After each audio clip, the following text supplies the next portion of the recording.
పాండ్యా కాదు నిజమైన కెప్టెన్ రోహితే అంటున్నారు ఎంఐ అభిమానులు.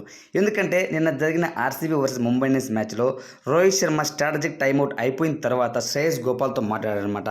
తనకు మాట్లాడి కొన్ని టిప్స్ కూడా ఇవ్వడం జరిగిందనమాట. వెంటనే ఆ నెక్స్ట్ ఓవర్లోనే మ్యాక్స్వెల్ని డకౌట్ చేశాడు. ఎల్బిడబ్ల్యూ చేసేసి తనది జీరోకి అయితే పెవిలియన్కి పంపించారనమాట శ్రేయస్ గోపాల్.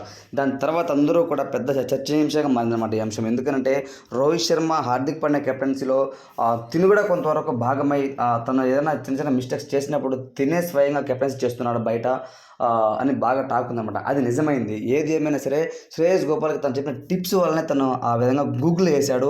వెంటనే తనైతే అవుట్ అయిపోయాడు అనమాట. అందరూ కూడా షాక్ గురి చేసింది.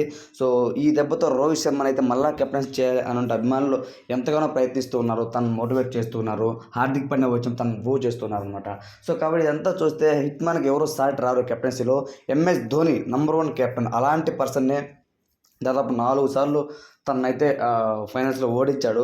సో కాబట్టి మా ఫేవరెట్ హిట్మ్యాన్, మాకు ఎల్లప్పుడూ తనే కెప్టెన్ అంటూ ముంబై అభిమానులు అలానే రోహిత్ శర్మ అభిమానులు అయితే మాత్రం కామెంట్స్ అయితే పెడుతున్నారు. ఓవరాల్గా ఈ ఒక వీడియోపై మీ ఒపీనియన్ ఏంటి అని కామెంట్ రూమ్లో తెలియచేయండి. సో ఇంకోటి ఏంటంటే నిన్న జరిగిన మ్యాచ్లో 2 అద్భుతాలు జరిగాయి అనమాట. బుమ్రా విరాట్ కోహ్లీ పైన దాదాపు 5 సార్లు ఆధిపత్యం చెలాయించాడు అని చెప్పుకోవచ్చు. సో తను ఐపీఎల్ డెబ్యూ 2013లో అలా ఇచ్చినప్పుడు సో తను ఏంటంటే ఫస్ట్ వికెట్ మన విరాట్ కోహ్లీ వికెట్ తీసుకున్నప్పుడు చాలా అగ్రెసివ్ ఉన్నాడు అనమాట బుమ్రా.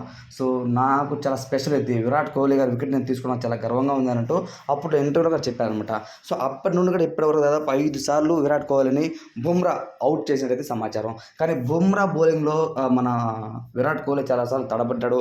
స్ట్రైక్ రేట్ కూడా 120 ఉంది. సో 5 సార్లు వికెట్లు పడిపోవడం జరిగిందనమాట.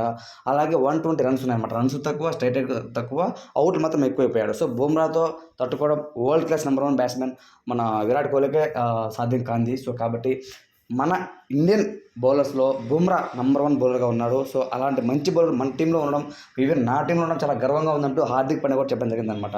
సో కాబట్టి ఓవరాల్గా ఈసారి ముంబై ఇండియన్స్ చాలా గట్టి టీం అయితే ఉందన్నమాట. కెప్టెన్ మాత్రం చేంజ్ అయ్యారు. అయినా సరే మా కెప్టెన్ నువ్వే అంటూ అభిమానులు అనడంపై మీ ఒపీనియన్ ఏంటి అని కామెంట్ తెలియచేయండి. Thanks for watching.